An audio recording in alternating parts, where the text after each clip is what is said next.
ওবিটোর এমন কিছু কাজ যা কখনো মাদারার প্ল্যানের অংশ ছিল না। তো দেখো, মাদারা মরে যাওয়ার পর ওবিটো যা যা করেছিল সেটা সব মাদারার প্ল্যানের একটা অংশ ছিল।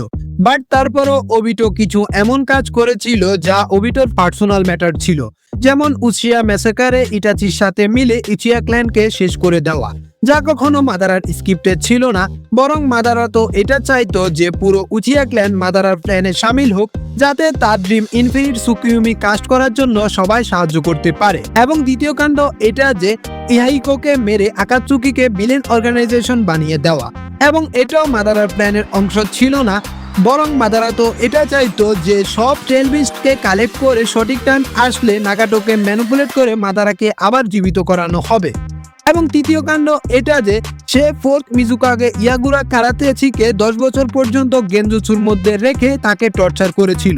আর এটা ওবিটো এজন্য করেছিল কারণ রিনের মরে যাওয়ার পিছনে হিডেন মিস্ট ভিলেজের হাত ছিল।